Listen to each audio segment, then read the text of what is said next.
Assalamualaikum warahmatullahi wabarakatuh. Perkenalkan, nama saya Deden Arifin dari kelas AK20A. Di sini saya akan menjelaskan materi pada sesi 1 tentang peran akuntan dalam organisasi. Hal ini bertujuan untuk memenuhi tugas mata kuliah akuntansi biaya sesi 7. Oke, langsung saja kita ke pembahasan. Ada 3 ilmu akuntansi yang sangat berperan penting dalam organisasi, diantaranya yaitu 1. Akuntansi manajemen, mengukur, menganalisis, dan melaporkan informasi keuangan dan non-keuangan yang membantu manajer membuat keputusan guna mencapai tujuan organisasi.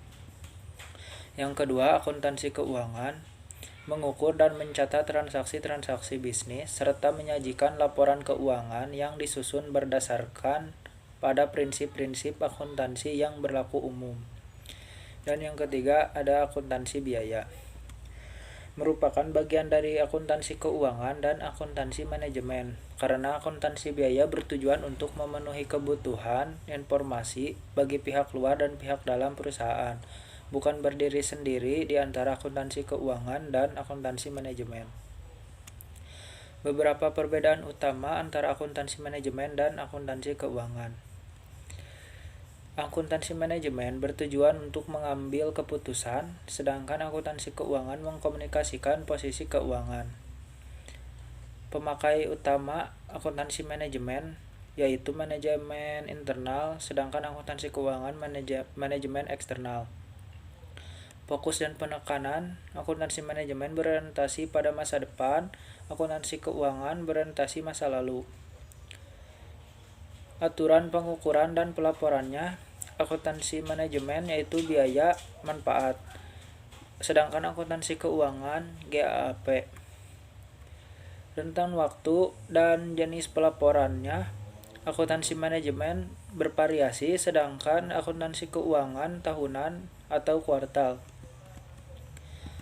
Nah, akuntansi manajemen membantu menjawab pertanyaan penting seperti siapa pelanggan terpenting kita dan bagaimana kita memberikan nilai kepada mereka, lalu produk pengganti apa yang ada di pasar dan bagaimana mereka berbeda dari pemilik kita, lalu apakah sumber daya terpenting kita, dan apakah cukup terdapat kas untuk menandai strategi itu atau apakah perusahaan harus mencari dana tambahan. Adapun peran akuntan manajemen dalam mengimplementasikan strategi. Yang pertama, manajer mengimplementasikan strategi dengan menerjemahkannya menjadi tindakan. Yang kedua, menciptakan nilai adalah bagian penting dari strategi, perencanaan, dan implementasi. Dan yang ketiga, nilai adalah manfaat yang diperoleh pelanggan dari produk atau layanan perusahaan. Selanjutnya ada analisis rantai nilai. Rantai nilai atau value chain adalah rangkaian fungsi bisnis di mana manfaat ditambahkan ke produk atau layanan perusahaan. Rantai nilai terdiri dari yang pertama, penelitian dan pengembangan, yang kedua, desain produk, jasa atau proses, yang ketiga produksi, yang keempat pemasaran, yang kelima distribusi, dan yang terakhir layanan pelanggan. Adapun faktor-faktor kunci keberhasilan. Dimensi kinerja yang pelanggan harapkan dan yang merupakan kunci keberhasilan suatu perusahaan meliputi 1. Biaya dan efisiensi.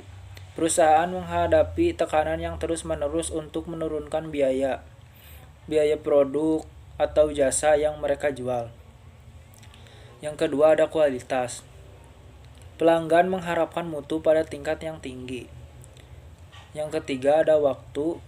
Waktu memiliki banyak komponen, terdiri dari waktu pengembangan dan waktu tanggapan pelanggan. Dan yang terakhir ada inovasi. Arus produk atau jasa yang inovatif merupakan dasar untuk mencapai keberhasilan perusahaan yang terus-menerus. Lalu ada sistem perencanaan dan pengendalian. Perencanaan atau planning memilih tujuan, memprediksi hasil, memutuskan bagaimana mencapai tujuan dan mengomunikasikannya ke seluruh bagian organisasi.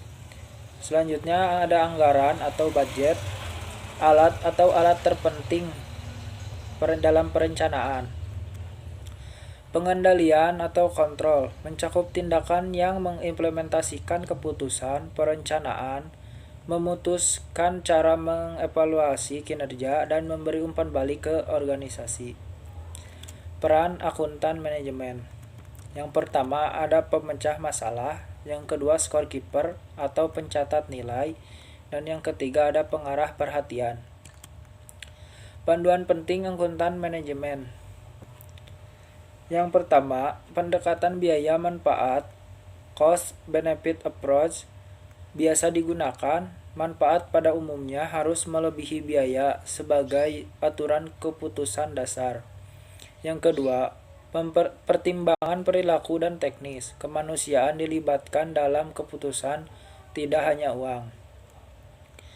Berbagai definisi biaya dapat digunakan untuk berbagai penerapan etika profesional. Nah, adapun 4 standar etika untuk akuntan manajemen sebagaimana dijabarkan oleh Institute of Management Accountant. Yang pertama kompetensi, yang kedua kerahasiaan atau confidentiality, yang ketiga integritas, dan yang terakhir ada objektivitas. Nah, mungkin hanya itu saja yang dapat saya sampaikan. Mohon maaf bila ada kesalahan dan kekurangan. Atas perhatiannya saya ucapkan terima kasih. Wassalamualaikum warahmatullahi wabarakatuh.